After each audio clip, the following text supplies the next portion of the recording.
Hello and welcome to another fun and exciting review session for your Calculus 3208 final, presented by CDLI. Today we're still in the topic of derivatives, and we're going to talk about the derivative as a function. Previously we defined derivatives as being the slope of a tangent line that touches a curve at a particular point. So what could it possibly mean for a derivative to be a function? Well, let's find out. Alrighty. So the first thing we're going to mention is that we want to look at the definition of the derivative function instead of just the definition of the derivative as we saw before. Then we're going to talk about the meaning of the derivative function. So what does it mean? Like, what's it all about? What are all the different hats that it wears? And the third thing is computing derivative equations from the definition, and that's sort of the meat and potatoes of the type of examples that we would have to do from this type of material. So let's get started. We're going to talk first of all by comparing a couple of different things that we could do with the same function here. So what we have to start with here is this function that says f of x equals x squared plus 7. So if we look at x squared plus 7, we're going to compare finding f prime of a when a equals 2, or we're at x equals 2, versus finding f prime of x, which is a generalized version of the derivative for any value of x. Okay, so this stuff over here on the left, this is kind of the same process that we saw before, and this is what we looked at in our last review session. So basically I want to find out how can I find the slope of the tangent, or the instantaneous rate of change of the particular function that we're given when x is equal to 2. Well, we just use our limit difference quotient definition here, plug in the right values, go through the algebra. Bob's your uncle, Fanny's your aunt, and what you end up with is 4 for the slope of the tangent line. Well, that's all well and good if you only have to find the slope of the tangent that touches the curve at one place. What happens if you have to find the slopes of several tangent lines? Well, what you would have to do is you'd have to go back through that process every time for different values of x, unless you knew about what we want to talk about now, which is I can develop a formula that I could use for any value of x. So if you compare this process with this one, the only real difference here is instead of choosing a value for x like 2, I'm just going to leave it as x. And the value of x will be not a constant, it's a variable, but in terms of the limit that we have here, as h approaches 0, x is unaffected, so it's a constant in terms of that limit. So let's see what happens. It's exactly the same steps we go through with the algebra here, only when we get down to the very bottom, the first place we notice a difference is at the end. And when instead of plugging in h equals 0 and just getting a number like 4, when I plug in h equals 0 here, I get an expression like 2x. So when I get that expression like 2x, what that means is now I have a formula that I can use to find the slope of the tangent anywhere. So let's check with the one that we already have. This formula tells me that the slope of the tangent at any value of x will always be 2x for this particular function. Well, let's say I wanted to find the one that we did already, which was at x equals 2. Well, look at what we have here. It's 2 times 2, which is equal to 4. So that's a lot simpler. But now if I had to find f prime at some other number, let's say negative 1 for instance, I could just take 2 by negative 1. Whoops. Negative 1. I better rewrite that. So let's take 2 times negative 1, and then we'd have that slope as well. So except for my shoddy handwriting, there's not much work to that. So once we do this one time and find the derivative this way, we can save ourselves future headaches. That's one purpose for doing this. All right, we're going to talk about some other meanings and some other ideas about this derivative function. So what we can say is that this monster f prime of x instead of f prime at a number is what we call the derivative function. It's also a formula, as we said, for the slope of the tangent at any value of x. And it's also a formula for the instantaneous rate of change, because as we defined before, instantaneous rate of change is found by calculating the slope of a tangent. And sometimes we refer to it as simply the slope function, because that's what it represents. We have a bunch of different notations for it. The two most commonly used are, of course, f prime of x or dy over dx. We could also call it the limit of the slope formula, like this, as the value of delta x gets really small. Sometimes we say, instead of dy over dx, we just replace the y with f of x. But since we know they're equal, then this version of it shouldn't be too scary. It's just that sometimes we write this d over dx as like an operator. So if I write d over dx and I want to apply it to this, then that means I want to find the derivative function for x squared plus 3x. And another way to say that is sometimes instead of writing all that out, you'll see it in textbooks quite often, they just put a capital D with a subscript of x. We don't particularly like to write that a whole lot. You almost never see people write that out, especially by hand. So you should recognize it if you come across it, but don't sweat it too much. All right, let's get right down to some examples. So let's find the derivative function if we're given something like a quadratic. So let's find f prime of x here when we have f of x equals that stuff. So it's going to be the limit as h approaches 0, f of x plus h minus f of x all over h.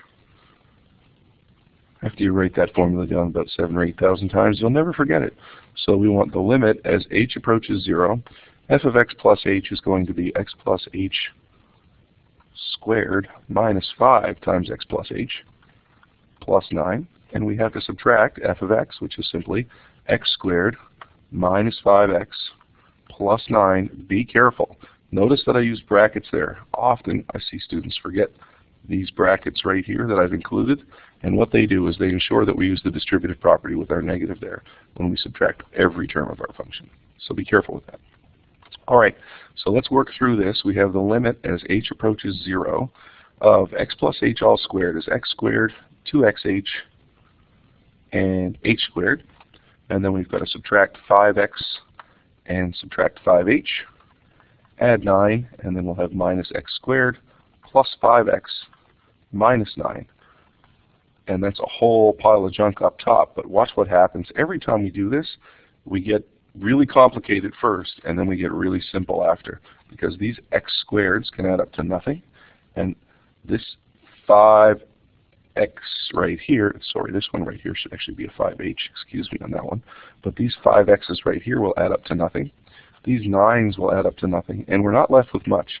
But when you're doing this procedure for a polynomial expression like this one way to check that you're getting it correct is after that first bout of canceling things out, every term that you have left over should have an h in it, which is the case this time. So we've got all those things with h's over h. And that's handy because what we can do here now is we can simply factor a common factor of h out of every term in our numerator. So we have the limit as h approaches 0 of h times 2x plus h minus 5, all divided by h. These h's get eaten by the cancellation monster. And then what's left over here is the limit as h approaches 0 of 2x plus h minus 5, and no denominator anymore. So if we use direct substitution, we just get 2x minus 5. So if I wanted to know the slope of any tangent line touching this curve at any value of x I wanted, I just fill that value of x in here, and I'm off to the races. Okie doke. Let's take a look at the second example. Oh boy, here comes some fractions. All right, so let's say f prime of x this time is going to be equal to the limit as h approaches 0. And one more time, let's make it 7,000 by root in this formula. F of x plus h minus f of x all over h. Alrighty. So this is the limit as h approaches 0 of f of x plus h, which is 2 times x plus h plus 3, all divided by x plus 1, minus f of x. So that's 2x and 3 on x plus 1, and that's all divided by h. Alright, I made a little mistake. Did anybody pick up on it? I did it deliberately this time just to make sure that you were paying attention. This denominator here, what should it be? X plus h plus 1. Hey, you got it. Okay. So if we fill in the value of h equals 0, trying direct substitution, which we'd like to get away with every time if we could, we're going to have trouble here because, again, we get 0 over 0, that classic indeterminate form. So we've got to find another way to evaluate this limit.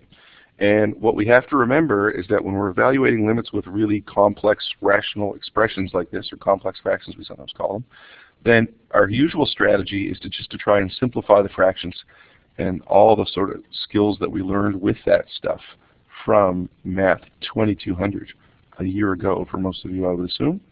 And so what we're going to do is we're going to multiply this fraction by x plus h plus 1 on the top and the bottom, and we're going to multiply this fraction by x plus 1 on the top and the bottom. Excuse me for just cramming it in there, but I don't have a lot of space on this slide for a big question. All right, so what I'm going to do now is I'm going to try to work that out. So I'm going to multiply all the stuff in the numerator bits together, but I'm going to keep my denominators a little bit nifty.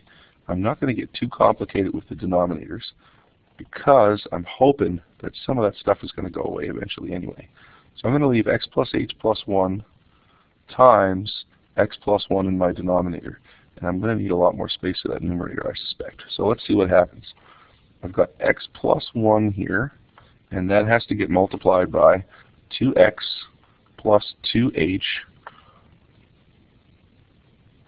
plus 3 when all that is said and done. And then I have to subtract what I get when I take 2x plus 3 times x plus h plus 1. Okay, so we're off to the races with that. Don't forget, though, we're still dividing all of this stuff by h. I'm going to say multiplied by 1 over h to make it a little cleaner. And that will give us the limit as h goes absolutely nowhere. And then we have x times all that business is 2x squared plus 2xh plus 3x. And then we're going to have a 2x, a 2h, and a 3. And then over here, when I multiply all that out, I should get another 6 terms here. So the 6 terms I come up with this time, I'm going to subtract them all. And they will be 2x squared plus 2xh, and then plus 2x, and then 3x, 3h, and 3. All right? And all of that beeswax is going to be over h times x plus h plus 1 times x plus 1. And there. At least now we're down into one sort of leveled out fraction here. All right, so let's see if there's anything we can eliminate. Because remember what I said earlier, these types of questions tend to get really complicated quickly, but then they get simplified just as quickly. So we're thinking about subtracting all of these terms over here. So if I'm subtracting all those, any of those that are positive outside the brackets that match, we can just cancel them. So these guys will add up to 0. And these two will also add up to 0. And 2x and minus 2x will add up to 0. And this 3x right here and this 3x right here will end up adding up to 0. And oh my goodness, I found another mistake in what I've done here. It's not a big deal though. Right here, this term was arrived at by multiplying 1 times 2h. So that should actually be a 2h, not 2x. Excuse me. All right. So that's taken care of now. And let's see, anything else that we can get rid of? Oh, look at the 3's. So there's a plus 3, and we'll be subtracting that 3, so that'll go away. And there's not much left after that. Outside the brackets, all I have is a 2h, and inside the brackets, all I have is a 3h, and they're being subtracted. So now I'm just going to rewrite this limit. I'll write it up in the top right-hand corner of the slide here, but it'll be a lot cleaner. So we've got the limit as h goes to 0 of 2h minus 3h is negative h all over. We've got h outside of that common denominator. X and h and 1 times x and 1. So the h's will cancel out now, and let's try direct substitution. We're going to get, on the numerator here, negative 1, and on the denominator, we're going to have x plus 1 times x plus 1, or x plus 1 squared. And ladies and gentlemen, that will be our derivative. Okie dokie. That one was a lot of fun. I hope you enjoyed it much more than I did. All right, so let's look at this one. This is a test question, but it's really all the same stuff. Use the definition of the derivative to find dy over dx for that guy, and in this case, it's a radical. So let's get radical with it. So we're going to find dy over dx here, and notice that it doesn't say, there's no vertical bar after the dy over dx to give us a particular value, because we're finding the function here. So we want the limit as h approaches 0 of f of x plus h, which will be the square root of x plus h plus 5, minus f of x, which will be the square root of x plus 5, all over h. Okay, So plugging in 0 for h there is going to create headaches because we get that 0 over 0 business again. So we're going to multiply by some conjugates here, x plus h plus 5 plus the square root of x and 5, all divided by the square root of x and h and 5 plus the square root of x plus 5. Okay, we're going to leave the bottom stuff more or less uninterrupted with hopes that some of the mess will go away. So this will be h outside of the square root of x and h and 5 plus the square root of x and 5. And in our numerator, we have to multiply out, but we're fortunate enough, multiplying conjugates, we should remember that there will be no middle terms in our 4-term expansion, so it's just the 2 outside ones we get. Those first 2 will give us x plus h plus 5, and then we have to subtract what we get for these 2, and that's just going to be x plus 5. Alrighty, so this will give us the limit as h goes to a very small non-existence, and then x and minus x go away, and we have h and 5 minus 5 goes away, so I'm left with a simple h in my numerator over h times the square root of x and h and 5 plus the square root of x and 5. Alright, so let's throw those h's out there, and then we'll fill in our 0 for h. We end up with 1 over 2 square roots of x plus 5. And that's our derivative. Okay, that was a lot of fun. Okie doke, here's the your turn question, one for you to try to work out on your own. Find the derivative function for that guy. And I'm going to show you now the solution. So here's the solution worked out in all of its gory detail. Okie doke. Hope you enjoyed that one too. And here is our summary of key ideas from this session. So we've got to point out a few things here. We define the derivative function f prime of x for any given function f of x to be equal to that limit that we saw right there from earlier on. It goes by many names and interpretations for the derivative, but most commonly we think of it as a formula for the slope of the tangent line, or a formula or a function, sometimes we call it, for finding instantaneous rate of change. We could use the definition of the derivative function to compute the derivative of any known function, assuming we're able to evaluate the limits, provided we are able to calculate using the limit difference quotient definition. I hope that was helpful, and I hope your studying is going well, and I hope you're going to make 100% on your final exam. Good luck.